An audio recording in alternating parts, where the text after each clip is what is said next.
এবারে মা হতে যাচ্ছেন সোনাক্ষী। দীর্ঘ 7 বছর ডুবে ডুবে জল খেয়ে বিবাহ বন্ধনে আবদ্ধ হন বলিউড অভিনেত্রী সোনাক্ষী সিনহা ও অভিনেতা জাহির ইকবাল। গত বছরের 23 জুন দুই পরিবারের সদস্য ও ঘনিষ্ঠ বন্ধুদের উপস্থিতিতে বিয়ের আনুষ্ঠানিকতা সারেন এই প্রেমিক যুগল। বিয়ের 6 মাস পূর্ণ হওয়ার আগেই গুঞ্জন উঠেছিল মা হতে যাচ্ছেন সোনাক্ষী, যদিও তা উড়িয়ে দেন এই দম্পতি। ফের গুঞ্জন উঠছে সোনাক্ষী সিনহা অন্তঃসত্ত্বা। মঙ্গলবার 14 অক্টোবর মুম্বাইয়ের একটি অনুষ্ঠানে যোগ দেন সোনাক্ষী জাহির। এক পর্যায়ে ক্যামেরার সামনেও পোজ দেন এই জুটি। এই ভিডিও সোশ্যাল মিডিয়ায় ছড়িয়ে পড়ার পরই মূলত সোনাক্ষীর অন্তঃসত্ত্বা হওয়ার চর্চা শুরু হয়। এই ভিডিওতে দেখা যায় সোনাক্ষীর পরনে লাল ও সাদা রঙের এমব্রয়ডারি আনারকলি ড্রেস, এর সঙ্গে রং মিলিয়ে বেছে নিয়েছে দোপাট্টা। এই মুহূর্তের ভিডিও সোশ্যাল মিডিয়ায় ছড়িয়ে পড়ার পর নেটিজেনদের একটাই প্রশ্ন, সোনাক্ষী কি অন্তঃসত্ত্বা?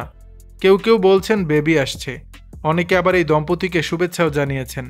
সোনাক্ষীর অন্তঃসত্ত্বা হওয়ার গুঞ্জন নিয়ে নানা চর্চা চললেও এখনও নীরবতা ভাঙেনি সোনাক্ষী কিং জাহিরের। তবে এর আগে যখন একই গুঞ্জন চাউর হয়েছিল, তখন দ্য কার্লি টলসকে হাসতে হাসতে সোনাক্ষী সিনহা বলেছিলেন, পরিষ্কারভাবে বলতে চাই আমি অন্তঃসত্ত্বা নই, আমি মোটা হয়েছি।